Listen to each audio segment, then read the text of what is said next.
नमस्कार, मैं हूँ साई पूजा चैनल पर आप सभी साई भक्तों का तहे दिल से स्वागत, अभिनंदन। तो बाबा के साथ आज हम बाबा के द्वारका माई में बैठे हुए हैं। बाबा हमारे साथी हैं, पीछे आप देख सकते होंगे। तो आज जब हम बाबा की नगरी में बैठे तो बहुत प्यारे प्यारे अनुभव आप सुन रहे होंगे। तो आज एक साई भक्त से हम जुड़ रहे हैं जो कि पहले भी अनुभव दे चुकी हैं। ओम साई राम जी। ओम साई राम जी। तो चंपा जी, आप इस चैनल पे कल आपने इंटरव्यू दिया है जी। और ये जिन्होंने इंटरव्यू नहीं दिया है, देखा है तो जाके देख लें चंपा जी का कि बाबा ने कैसे इनको साक्षात्कार करवाया, कैसे इनके घर में 10 दिन रुके और उनके घर की सफाई करी और लोगों ने देखा। ये एक माध्यम ने, इनके मोहल्ले वालों ने देखा कि इनके घर में कोई रुका हुआ था जो कि बुजुर्ग आदमी था और ये शिरडी में उस वक्त थी और उनका जो घर की सफाई, घर की देख रेख बाबा कर रहे थे, जो कि घर में ताला लगा था, मगर लोगों ने बताया कि नहीं आपके घर में कोई था। तो ये अनुभव आपको पता चलेगा, आप प्रीवियस एपिसोड देखें इनका। चंपा जी, आपने ऐसा एक्सपीरियंस बताया और भी जीवन में आप जो आपके अनुभव हुए हैं बाबा को लेके, वो भी आप शेयर करें। वो अनुभव पहला किया वो 2008 का है। उसके बाद डेली के डेली मेरे जीवन में बाबा ऐसे चमत्कार करते गए, ऐसे चमत्कार करके गए कि उसका कोई अंत ही नहीं है। 2008 की बात है फिर, और नवंबर दिसंबर का महीना चल रहा है। मेरा गुरुवार का व्रत है और मेरा पति ड्यूटी जा रहे, आर्मी में सर्विस करते हैं, ड्यूटी जा रहे थे दोपहर में। मैं बोली कि आज गुरुवार है, आप फूल लेके आना, क्योंकि शाम को फूल आएंगे तभी बाबा की आरती होगी। बोले ठीक है चंपा। और मेरे घर से, मेरे क्वार्टर से हमारा यूनिट 1.5-2 किलोमीटर दूर था। वो गाड़ी लेके, साइकिल लेके नहीं जाते थे, पैदल जा रहे पैदल आ रहे, तो थोड़ा वॉकिंग हो जाए। वो गए, मैं बोली कि आज गुरुवार है, शाम को फूल आएगा तभी मेरे बाबा की आरती होगी। वो निकल गए, बोले चंपा याद आएगा तो ज़रूर ले आऊँगा फूल। फिर शाम को उनका छुट्टी का दफ्तर से टाइम हो गया और 6 फौजी, आर्मी वाले 6 फौजी दूसरे और इसके पापा, ज्योति के पापा, 7 लोग वहाँ से निकले ड्यूटी को ख़त्म करके घर आने के लिए।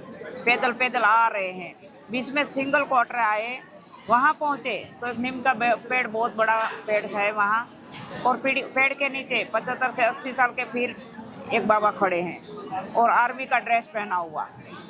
अच्छा। और वो 7 लोग वहाँ से आर्मी वाले निकले, उसमें से मेरे पति को ही बुलाया वो बाबा ने कि साहेब इधर तो आ जाओ। तो मेरे पति उधर गए, बोले हाँ जी।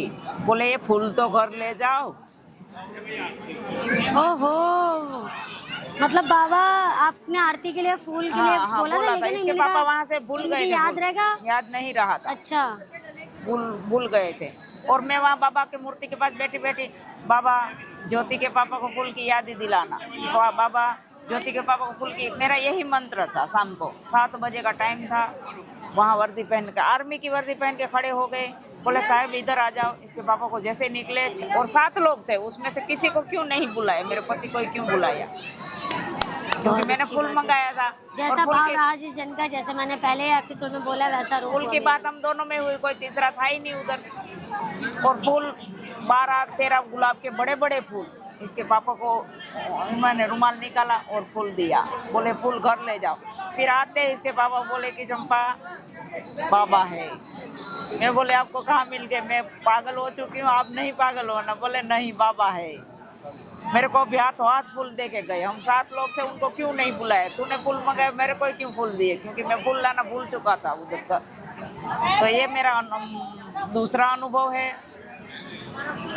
तीसरा अनुभव ऐसा है कि आप सुनते जाओगे तो ऐसे लगेगा कि जाने दीदी और बताए बाबा के बारे में, और बताए। सुनना चाहती हूँ।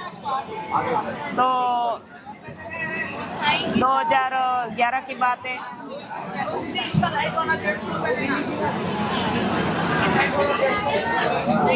बहुत अच्छा लग रहा है ये अनुभव सुनते सुनते, और जिनके मन में बाबा के प्रति आस्था नहीं है वो भी जाग जाएगी। हाँ दीदी। और 2011 में क्या हुआ था कि 2011 में चंडीगढ़ में थी और बिलीपत्र का पेड़ है मेरे आंगन में। मैं शाम को सोए गई हूँ, सुबह गुरुवार है। जैसे उठी मैं 3:30 बजे उठती हूँ ब्रह्म मुहूर्त में बाबा का ध्यान लगाने के लिए। क्या बात है, ब्रह्म मुहूर्त में उठना बहुत अच्छी बात है। और वो क्योंकि 3:30 बजे मैं ऐसे हाथ भी रखा होगा ना, बाबा मेरा हाथ हटा देते हैं, बेटा उठो मेरे चाय का टाइम हो गया। क्या बात है, बाबा ऐसे ही कृपा सब पर करे। फिर मैं उठते बाबा को एक गिलास पानी, एक लोटा पानी का गर्म करके देती हूँ, उसके बाद बाबा को चाय देती हूँ, फिर मैं पानी पीती हूँ, फिर मैं चाय पीती हूँ। मेरा आज भी ये चल रहा पूरा। तो 2011 की बात है दीदी, मैं सुबह जल्दी उठी, अंदर झाड़ू पोछा किया, मैं बोली चलो अब आंगन ही रह गया है तो साफ कर लेती हूँ। जहाँ आंगन झाड़ू लगाने गए और मेरे आंगन बहुत बड़ा आंगन और पूरा गेट बंद है, कोई बच्चा क्या कोई जानवर भी नहीं आ सकते उसके अंदर, ऐसा पूरा पैक है। और सुबह झाड़ू लगाने गए हैं तो 3 सिक्के लाइन करके पड़े हैं, अच्छा, लाइन में रखे हैं। झाड़ू लगाने लग गई तो एक उठाया, दूसरा उठाया, तीसरा उठाया। मैं बोली ये बिल्ली पत्र से सिक्के गिर रहे क्या, ऐसे करके तीनों सिक्के उठाए।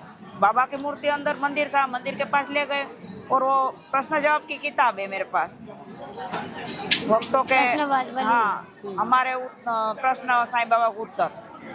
तो उसमें पूछा, मैं बोली बाबा ये 3 सिक्कों को मुझे क्या करना चाहिए, गुरु स्थान पूजा स्थान में रखना चाहिए या किसी को दान में देना चाहिए या मेरे पर्स में रखना चाहिए।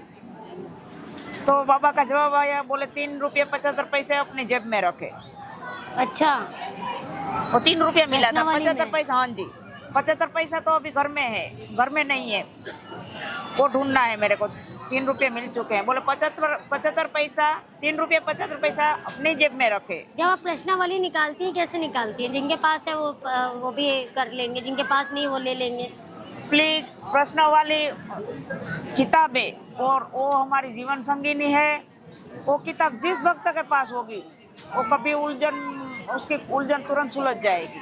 कोई भी प्रश्न आता है तो उसमें प्लीज बाबा को प्रश्न पूछिए। और कैसे पूछना है कि वो किताब के अंदर 1 से 750 तक अंक है, नंबर है, 1 नंबर प्रश्न, 2 नंबर प्रश्न, ऐसे लेके 1 से 750 तक प्रश्न है। तो 1 से 750 750 तक हमें चिट्ठी बना लेनी है। 100, अच्छा 750 तक। हाँ, रफ कॉपी है, जैसे कोई पुरानी कॉपी है उसे पूरा पेज काट के छोटी छोटी चिट्ठी बना लेनी है। 1 नंबर 2 नंबर पूरा नंबर डाल देना सभी की चिट्ठियों में। 750 चिट्ठियों में जितनी किताब में नंबर है वही नंबर उसमें डाल देने और एक मटके के अंदर रख लो। अच्छा, गुरुवार को ओम साई राम बोल के उसमें हाथ डाल दो कि बाबा मेरा प्रश्न पूछ रही हूँ, मुझे जवाब देना। जो नंबर की चिट्ठी हाथ में आए, एक ही चिट्ठी निकालनी है, जो नंबर की चिट्ठी हाथ में आई वही नंबर का पेज खोलना है। क्या बात है। तो ये आप लोगों को पता भी रहा है प्रश्नावली कैसे तुरंत ही जवाब हल होगा आपका। कह रहे बाबा के 5 दिन में हो जाएगा तो हो ही जाएगा, आप श्रद्धा और विश्वास रखना है। क्योंकि मैं किताब के भरोसे 16 साल से चल रही हूँ दीदी। उसके अलावा वो तुरंत उसमें काम होगा। और मैं कभी आपको घर जाऊंगी तो वीडियो कॉलिंग करके पूरा दिखाऊंगी दीदी। ठीक है। तो वो ना 3 सिक्के 3 रुपये 75 पैसे मेरे को बोले कि तू दान कर देना, ओ अपनी जेब में रखना, ओ तेरे साथ दुर्घटना होने वाली है, ये बाबा ने बताया। 48 दिन में आपके साथ दुर्घटना होगी, मेरे को टाइम भी बता दिया। मैं बोली कैसे हो सकता है। फिर मेरे पति ड्यूटी से आए, मैंने बोला कि बाबा कैसा जवाब आया। बोले अभी तक हमारी जेब में कितने पैसे हो, दान करके आ जाओ। मैं बोली मेरी जेब में तो 1100 रुपये पड़े हैं। बोले दान करके आ जा। मैं तुरंत ही 1100 रुपये दीदी दान करके आई। और एक पड़ोस में दीदी थी, उनको मैं बोली कि आपके पास 75 पैसे हैं, मेरे पास 3 रुपये हैं, मेरे को जेब में रखने हैं। बोले हाँ दीदी। उन्होंने 75 पैसे दे दिए दीदी, मैं जेब में रखे। और उस दिन मैंने तारीख नोट कर दिया, क्योंकि बाबा ने मेरे को बोला 48 दिन में तेरे साथ दुर्घटना होगी, तो मुझे पता होना चाहिए। दिन गिनती करूंगी तो पता चलेगा। दिन बीतते गए, वही 48 दिन आ गया, 48वां दिन आ गया और उस दिन फिर गुरुवार पड़ गया। तो बगल में भंडारे का आमंत्रण था मेरे को कि दीदी आप हमारा भंडारा करवा के जाना। मैं उधर भंडारा करने गए, पूरा दिन उधर रुकी, डांस गाना गुजराती डांडिया जोरदार किया हमने। सुबह से शाम तक वहाँ रही, शाम को वापिस आई और बाबा का लाए आरती है देखा। वहीं हमने खाना पीना खा लिया, फिर ये आरती हमने टीवी में देखा। आरती देख के फिर मैं बाबा का गर्म कपड़े पहनाती हूँ। तो उस टाइम दिसंबर का टाइम था, मैं बोली चलो बाबा को स्वेटर और टोपी पहना देती हूँ। उस दिन मेरे को स्वेटर पहना है लेकिन टोपी नहीं मिल रही, इसलिए मैं बाबा को डांट दिया। मैं बोली बाबा आज मैं घर में नहीं थे तो आप भी कहाँ चले गए थे, जो टोपी नहीं मिल रही थी, टोपी किसी घर छोड़ के आ गए। ऐसे मैं बाबा को डांट रही हूँ। टोपी नहीं मिली, बहुत ढूंढा, टोपी नहीं मिली। तब तक मेरी बेटी बोले कि मम्मी अपनी छत में कोई चढ़ा है, सीढ़ी में दब दब दब आवाज आ रही चढ़ने की। मैं बोली कोई नहीं होगा। बोले मम्मी ध्यान से सुनो, कोई चढ़ रहा है। बोले होगा। और 11:15 का टाइम हो रहा रात का, चोर आ गया था। रात को सभी सो रहे हैं और एकदम से दीदी 11:30 हुए तो दूसरा मंजिला छत गिरा, पूरा छत गिर गया। छत गिर गया। ओहो 48वें दिन। 48वें दिन। ओह माय गॉड, बाबा ने बताया था मेरे को। क्या बात है। फिर आप लोग सही सलामत हम लोग हॉल में खड़े हैं, पूरे पत्थर ईंटें पूरा गिर रहे हैं। बाहर बहुत नुकसान हुआ, लेकिन और वहीं बैठ के मैं कपड़े धोती थी बाहर, वहीं बैठ के मैं बर्तन साफ करती थी। पूरा दिन बाहर ही हम लोग, क्योंकि बिलीपत्र का छाई थी तो हम बाहर ही काम करते थे। क्या बात है। लेकिन बाबा ने मेरे को ये संकेत दे के मेरे को बचा लिया कि ये दान करके आ जा, तू बच जाएगी, बाकी तेरे साथ दुर्घटना। बाहर में कपड़े जो जहाँ गिरा वहाँ तो मैं कपड़े धो रही हूँ। बहुत अच्छा, बाबा ने सबकी जान बचा ली। सबकी जान बचाई। मेरे बच्चे भी वहाँ बैठ के स्कूल का काम कर रहे। फिर उसी टाइम मेरे को बगल वाले भैया ने फोन किया कि दीदी आपका छज्जा पूरा गिर रहा है, बालकनी पूरा ध्यान रखना। बोले मैं बोली भैया 48 दिन पहले का मेरे को पता है। बोले क्यों? मैं बोली मेरे को बाबा ने बताया है, इसीलिए आज हम लोग अंदर हैं। ये मेरा दूसरा अनुभव है। मैं दीदी का प्रणाम करूंगी। बाबा ने इनको संकेत दिया, इनको जो घटना प्रश्नावली में आप लोग भी चिट 750 नंबर डाल के रखिए और वही पूछना हो वही नंबर निकालिए मटके में, कोई भी आपका जवाब सवाल का जवाब भी मिलेगा। और 48 दिन उन्होंने बताया था दुर्घटना होगी, जो दान देना है वो इतना कर दे।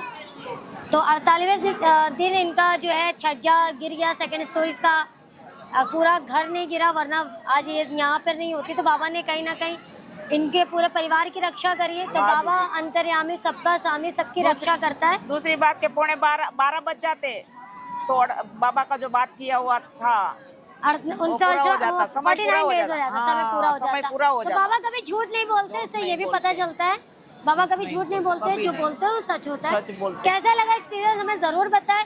9918073846 पर हमें ऐसा अनुभव बताते रहें। अगर एक्सपीरियंस अच्छा लगा है तो ज़्यादा से ज़्यादा शेयर करें। जिन्होंने सब्सक्राइब नहीं किया सब्सक्राइब कर ले। ओम साई राम, जय साई।